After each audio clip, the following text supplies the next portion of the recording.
Welcome to the Mass Journal. I'm the Masses, and this is my trading journal based on my trading perspectives and my trading experiences. The motto is improvement, maintenance, and victory. Today is day 12. I know I said I need to make a day 11 video. There is no day 11 video. I made it, but it's trash, so I can't rewind the day. I can't. So I said I'm going to improve my videos. I want to improve my videos because my videos are also for me to learn from them. I'm removing all the pessimistic videos, the bad energy videos. Yeah, but today's video we're going to talk about what's most important in the market is not what you know, it's what you can do. Everything else is noise.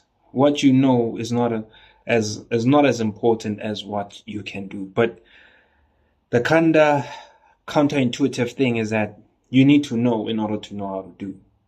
And what do you necessarily need to know how to do to know how to do it? So anyways, today's day 11, not day 12. Day 12, I'll call this video day 11. You know what I'm saying? I'm going to call this day 11, even though I'm on day 12. My routine is getting in tune because here's the thing. It's about doing the most important things, not doing everything. And I said in my previous video that first you do the work to understand, to be objectified. You do the work to be objectified to find out what I'm doing actually makes sense. And then you become a pro, and then you find out what you need to objectify.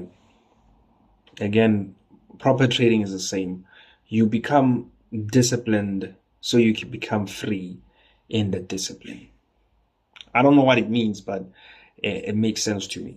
It means you understand how to utilize confidence to understand how to be free in the market.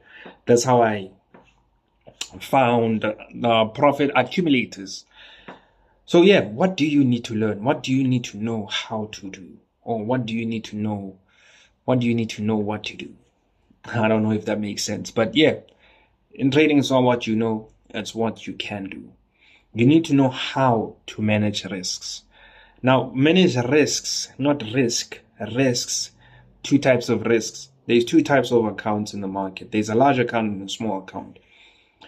Both of them go through losses and drawdowns, but it's different handling a small account compared to a big account. I know that they say the perspective is the same. It's not the same. When you lose on a big account, it's easier to manage drawdowns than when you lose on a small account. You have to put in more work when it comes to a big account compared to a small account. Unlike managing a lot of things in life, managing things that are small are easier compared to managing large numbers. Now in the market, it's the other way around. It's easier to manage large funds compared to it is managing smaller funds, because you have to be near perfect when it comes to managing small funds. In trading, it's not like you get paid for what you know. You get paid for what you do. So if you do something and it results in a negative result, you get hurt.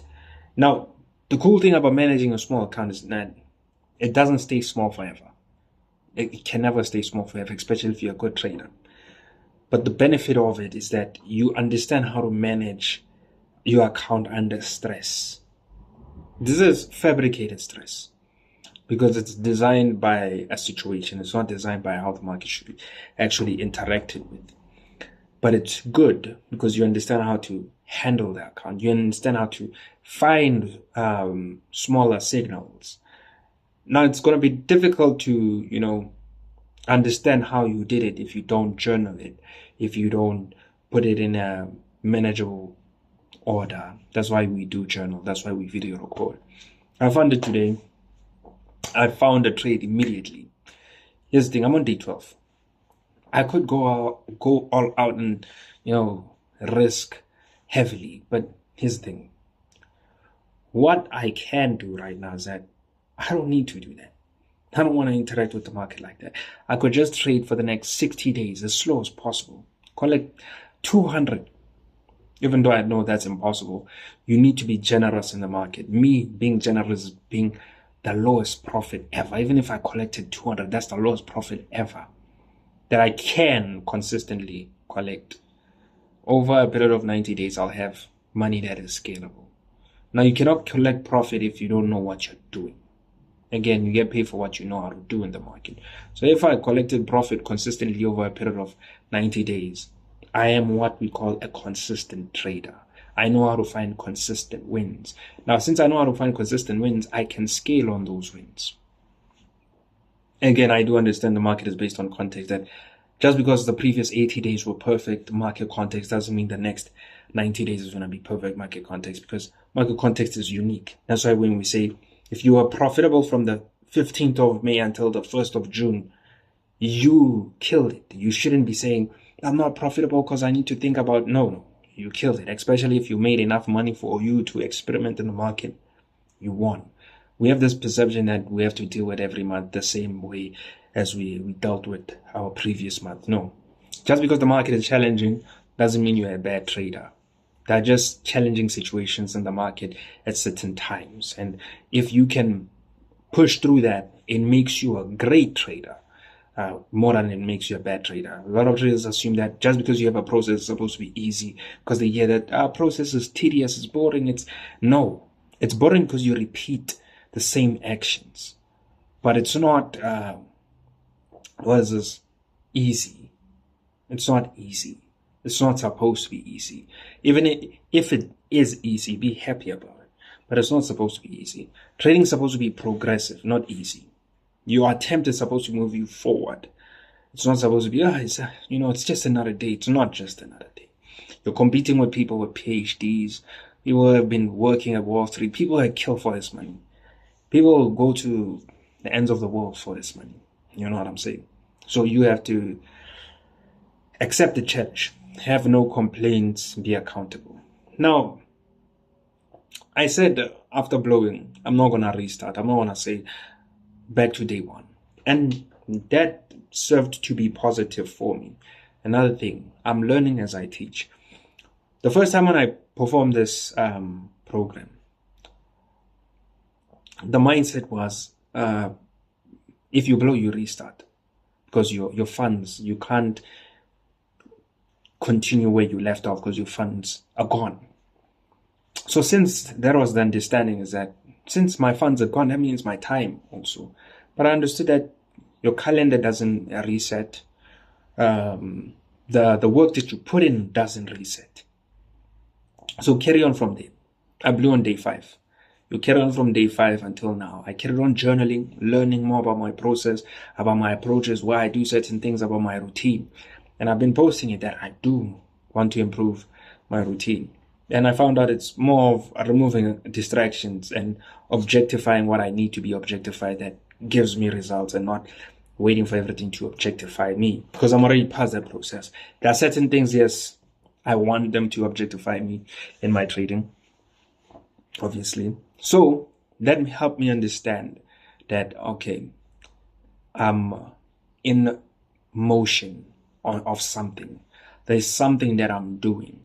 And since the market is inefficient, given I do find on day 15, on day 30, the market is going to find me in a routine sequence. It's going to find me in flow. And since it finds me in flow, I'm not going to be, in need of what the market is giving me. I'm going to be understanding. Now, if I save that loss and say, you know what, I'm restarting, I'm saving a loss, I'm counting a failure. The next attempt that I get in terms of my funding, I'm going to perceive it as, I don't want to do what I did last time. Instead of perceiving it for the truth, for what it is the market is inefficient. You funded, you blew. And again, you blew a small account. Blowing is inevitable, but profitability isn't. So since you blew, you have to carry on where you left off in terms of the days, because you want to assess your performance at the end of the season, which is at the end of 90 days. Just because you didn't score on your first 3 matches, we're not going to call you off. What if you have what if you're a late bloomer? What if you have a hunger complex where you be like, okay, you know what, because I'm losing, I'm going to work harder. Things like that. There's certain things about you that you don't know that might ignite, during that flow state. So I understood that, okay, I'm in the flow state. I locked in. I'm choosing to lock in. Just because I blew the account doesn't mean that I need to stop locking in, because if I do stop, I take that as a loss. Instead, I'm just going to rephrase the account. The account blew because I did 1, 2, 3. And I have proof of that over the days. This is what I was doing. This is what I was doing. If I carry on and I fund again, even though the account starts off from the initial deposit, the account was built to fluctuate. It's always going to be my job to move the account. So I can't be complaining. Obviously, at the end of 90 days, I'm not going to get the amount that I want, but I will complete the 90 days. After the completion, I can now assess my performance. That on day 5, after I blew, this is how I took it, this is what I did, this is how I perceived it, and this is where I'm at right now. Something to be proud of. And again, my previous project, I restarted. I restarted, and that was the problem. Did we complete it? Yes, after 2 attempts. But the second attempt, when I was starting out, I felt so much friction. That's because I was carrying the loss of the previous project, which is still happening. So I'm locked into something that I had already perceived as a loss and I'm bringing it into something that I have to put new beliefs in it. And it's like, that's why your mind is juggled up. So yeah, I funded today. Took the smallest trade. I could take more, but it's like, you know what? I did that last week on day 1 until day 5 or so. If I follow my process, I'm gonna make profit regardless. So might as well just trade like this for the next 90 days, because I'm actually enjoying my life. Enjoying making the videos, learning from the videos, enjoying compiling my journals and organizing them in the correct order. Because here's the thing, your journal is to to root your profitability. I wouldn't even say to root your profitability. What does Tom Trades say? Your journal is to show how you got profitable. And I have a perception of how you actually get profitable. You actually need, a specific amount of time. So I create some sort of course for myself. And I found out that the program trading that I compiled to say this is all my trading information was not necessarily my trading information. Because right now, I'm recording. I made a video before this. I didn't like it. It had some good pointers, but I didn't like it. So I listened to it, I watched it, I wrote down some pointers, and I made a voice note.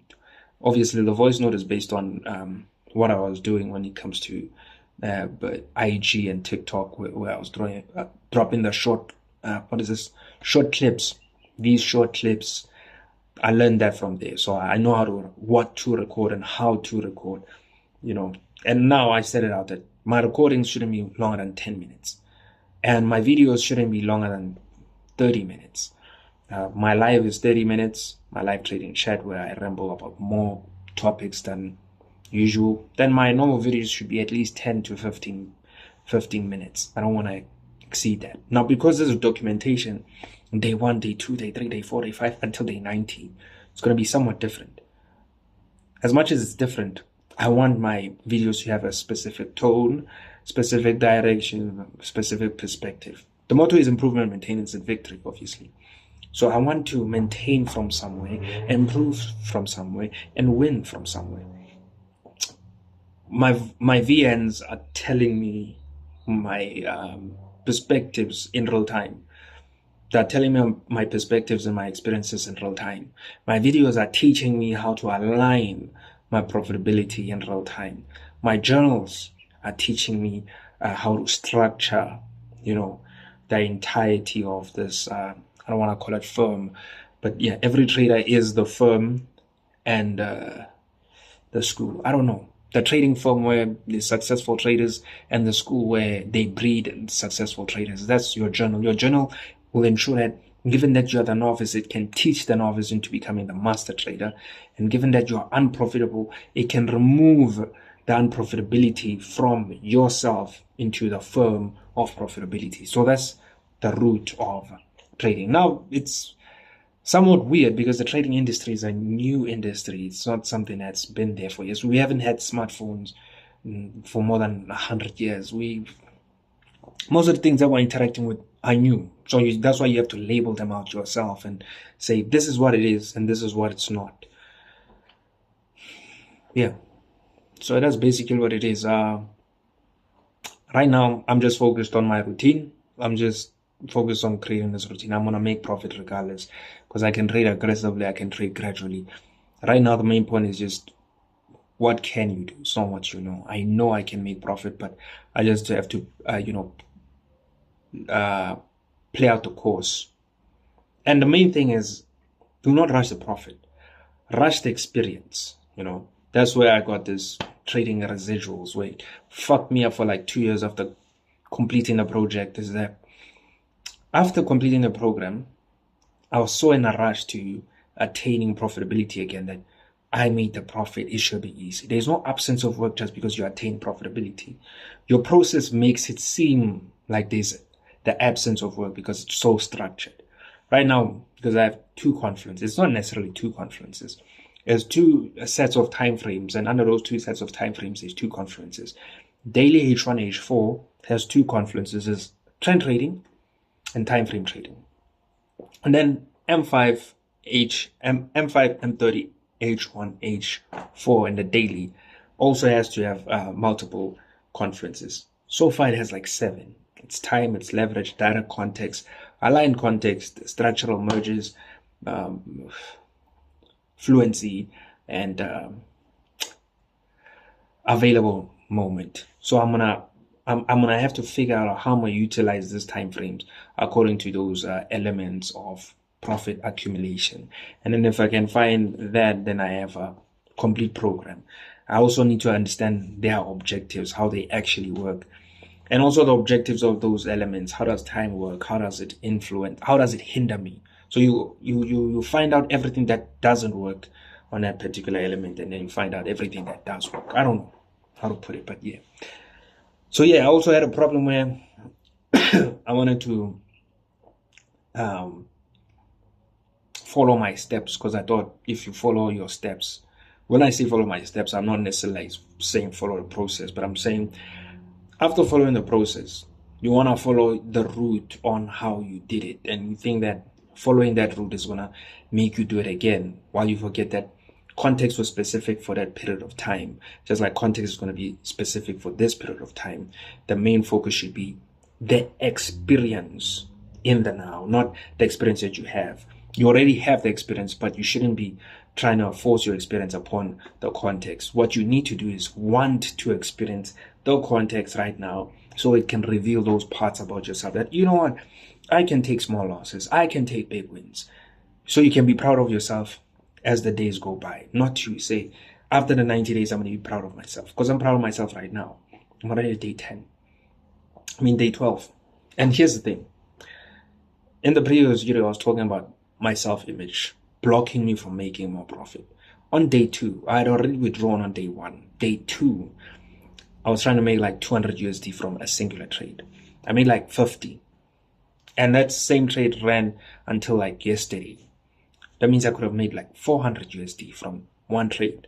But my self-image didn't want me to make that much profit, because I assumed that it's gradual profit. I'm not allowed to make quick, aggressive profit, which is something I need to remove.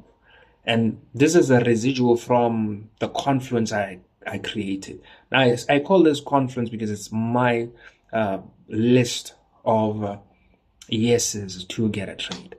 Not necessarily lists of yeses, but I just understand context from a particular standpoint. And I utilize that process every day. That's why I call it confluence. It's confluence. Who cares what it's called? It's what you know how to do. It's not what you know.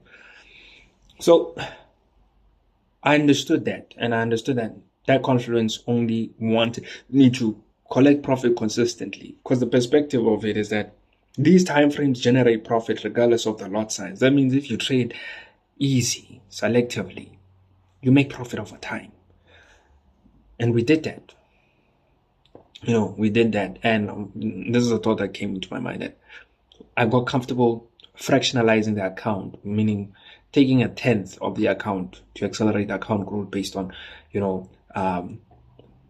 A+ setups. Now, A+ setups are not necessarily A+ setups. It's the time frame that produces good signals, that produces good momentum. And it's the trader who understands how to take and execute under those time frames, who makes the setup an A+. So it's the real, good trading is real time. You understand all these things, you fail, become the character, then in real time, you go trade. And you go trade by saying you want to experience in the now, while trying to prove your experience in the now. Not to say, at the end of 90 days, that's when I'm profitable. No, at the end of 90 days, that's when you assess that whatever you were doing makes sense or whatever you were doing doesn't make sense. This is you being hired by yourself. And again, here's the thing, the time constraints. I'm not there to say this is when profitability should be attained. I can put time constraints because I understand that profitability can be attained without time constraints. Trading doesn't have time constraints. You put them up to assess your abilities, to assess your performance, to assess the market's data during that time period. So that was what influenced us to take profit gradually, which is the time frames that we use. They produce A+ setups. It's not that there's something called an A+ setup. The time frames that you use, you interact them with them less signals, more movement, and that's it. That affected my self-image, and I couldn't take more profit because I assumed that it can't be day 2 and I'm already making $200. That's like 4K here. And the funny thing is that 4K is 4K here. Like when you have 4K, you feel like you have 4K. You don't feel like it's 200 USD. You feel like I have money. You know what I'm saying? So it's like that.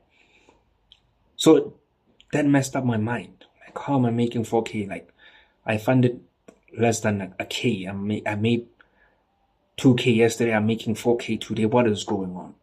You know what I'm saying? So it's like, you're allowed to make that money. As much as you said you want to make 200K at the end of 90 days, you're allowed to make that money. And it's not that every day you want to try and focus on how do you get to that 200K. The 200K is there. And it's a thing that we put up there because it's a goal. But are we saying we want to hit that 200K? No. And are we want to focus on the 200K? No. The 200K is there because it's easier to work on a number that is set. It's easier to work on a goal that is set than one that is not.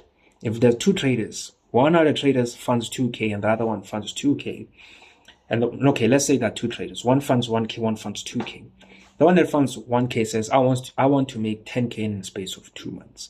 The one that funds 2K says, I just want to make money. The one that funds 1K is most likely to hit that 10K target compared to the one that funds 2K, regardless of him having more funding than the one with 1K, because what he's working on isn't tangible. What the guy who's working on, the 1K guy is working on, is tangible. Every day he's directed by what is written down. You are just directed by, the available opportunity that's presented to you. Do you understand why you took that opportunity? Do you understand the reason you're putting the efforts that you're putting in? You don't. You're just working. So that's the perspective of structure in the market, why you actually need structure.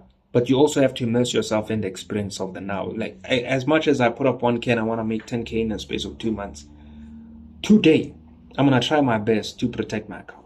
Today, I'm going to try my best to progress myself forward positively. Not to hit the 10K, but positively to grow the account. I take a trade, my account is at 1.4. You notice that my account is at 1.4. What can I do to move my account progressively today? Take a trade, your account is 2K. Oh, wow, I'm closer than I thought.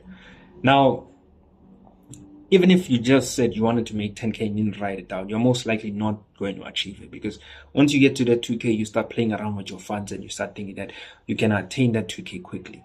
The 90 days is also to show you that you have time. You have time.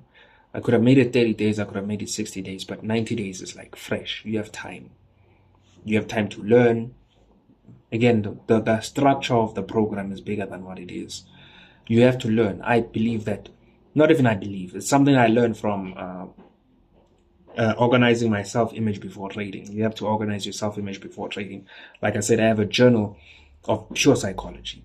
This pure psychology is telling me that the master, he is the master because he's also the student. You cannot be a master if you don't repeat what you do, if you're not fluent in that practice. So how can you be fluent in trading?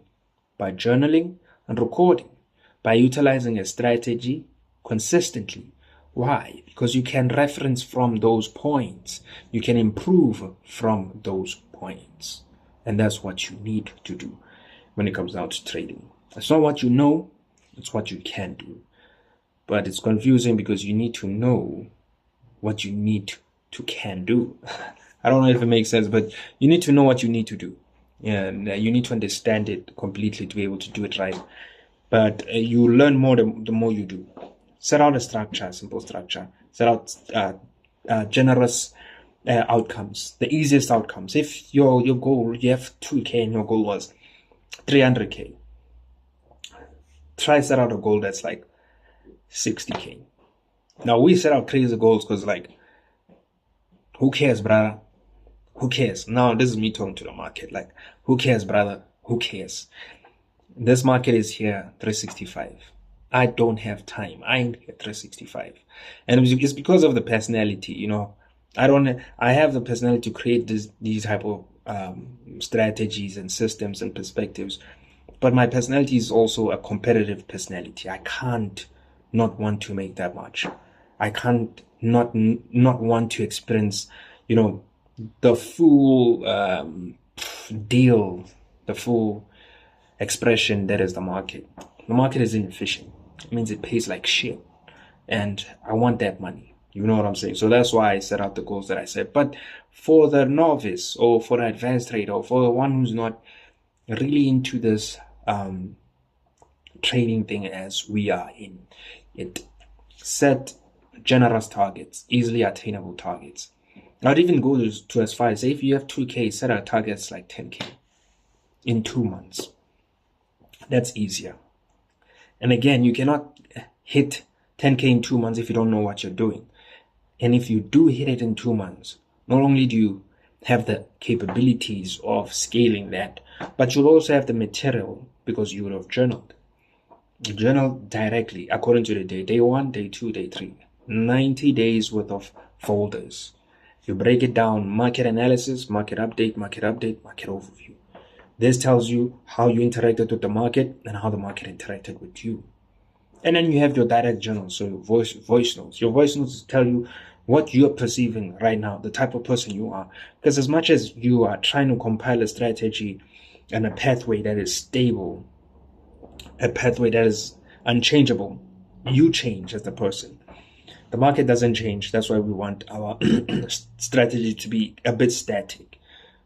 You know what I'm saying? Our risk is dynamic, but we want our strategy to be, this is my strategy. This is how it works. This is the open. This is the close. But in terms of you are changing. So your voice notes will tell you that you're this type of person right now. Despite the strategy being the same or being optimized, this is who you are.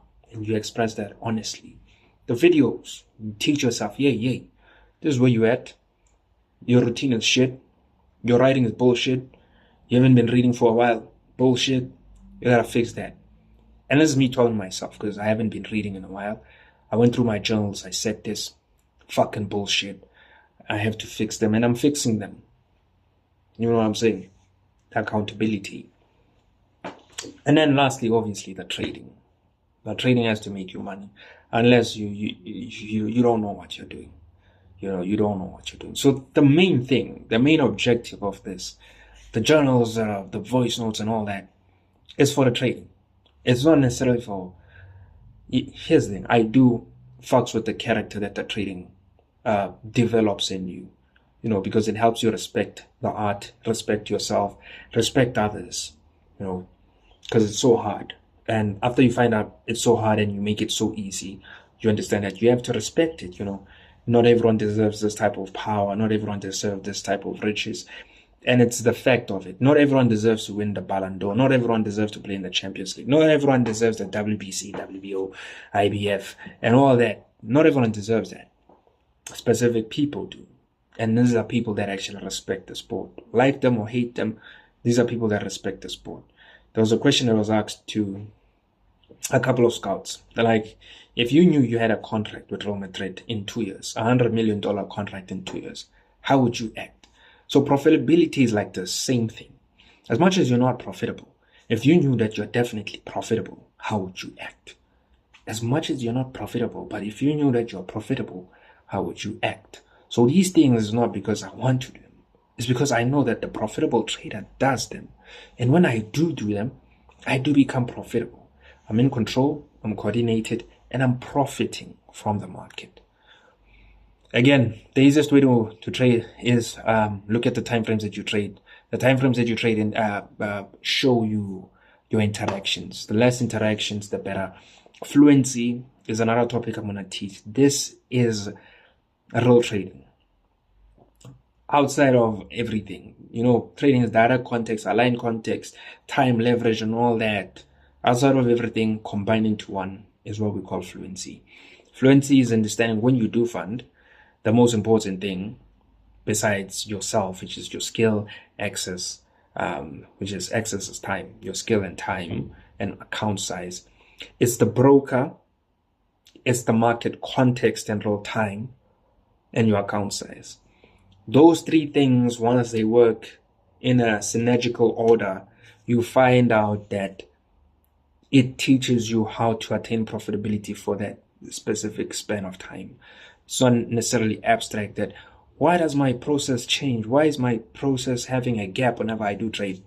Your brokers differ. If I trade NASDAQ on this broker compared on this broker, the outcome is different. The leverage is different. The swap is different. What do we call this? Commission is different. And that plays a role in how you experience the market. Quick profit changes your planning. Slow profit changes your planning. And that's where this thing of abstract comes by. There's no abstract in the market. There's no abstract. Profit is made through time, understanding the concepts around time. Like, it's either I'm going to utilize leverage. This leverage is based on specific time frames, or I'm going to utilize min lot sizes, and this is based on this specific time frames. Time frames play a role in structuring out your system and your profitability. Then direct context, what you find on your chart. Aligned context, that's how the market works. One time frame reflects on another. Available moment, what you find on the chart again as the moment. No, direct context and available moment are two different things. Direct context is what we know, all traders. W, MV, continuation, reversal, that's direct context because it affects that time frame directly. Then available moment, when you come into the market and you just see some crazy shit, but you just know what to do. Eventually, momentum will pay you. And then we have profit structural mergers. This is when you have a running trade and profit. You find a trade right now in motion with your current trade. Not hedging. Hedging is, I take a sell on the daily, I take a buy on the H4 because I understand the overall profit accumulators of those two time frames, or the context of those two time frames. Structural mergers, you have to be in good profit, and that trade should be in direction with whatever you are trading, and your account should be in a suitable position. So it's your account plus current running trade plus current available trade. That's a profit structural merge. These are the things that make you profit, not abstract. You don't feel or think profitability, you do it, and you make profit through taking advantage of those particular moments on specific scenarios, specific days, specific time frames, specific sequences, and that's how you make profit. So my chat is that on in the next couple of days, maybe around day 30, I would have completed creating my aggressive trading system. And the reason I want to create it is because I feel more comfortable leveraging once I get to the 20K mark. Once you get to 20K, 23, 24K, that 4K, I'm going to use it to accelerate my profit utilizing M5, M30, H1, H4 and a daily, and utilizing those concepts and those elements. And how I'm going to do that? Each element has to explain how to risk and technically use it based on those time frames and based on the accounts that I'm going to use. I need to understand the objectives of these elements and objectives of these time frames, and then understand what I want, what's my subjective perspective on this. So yeah, that's day 11 and 12. Let's just call this day 11 and 12 because I'm not going to make a day 11 video. It's day 12. Yeah, so then I don't know. So yeah, that's basically what it is. I'm actually enjoying this. I'm learning, I'm improving, and yeah, let's go. Here's the thing: even if I don't get to 200K at the end of 90 days, and I get to 20K at the end of 90 days, it doesn't matter. The thing that matters for me the most right now is organizing my work, my route to profitability, and then completing the creation of this aggressive trading strategy where I can now scale comfortably. 3,000 per session or 3,000 per trade. I prefer per session because the whole day I can utilize 3,000 to interact with the market and accumulate as much profit. But again, you do get trapped in the market's cycle once you focus on that too much. Anyways, yeah. The motto is improvement, maintenance, and victory. I don't know what this video is about, but there's a documentation, day 12 of my trading. Is it gradual trading? Is it aggressive trading? We don't know. But for now, I don't think I'm going to aggressively trade. I don't need to. I can just do what I'm doing for the next 90 days. The only thing I'm crying about is that I want to carry on learning. The way this information is coming to my head is making me happy. The more I learn, the better I become. So I want to carry on learning. That's the thing. So my only challenge is immersing myself in the experience. Stay safe.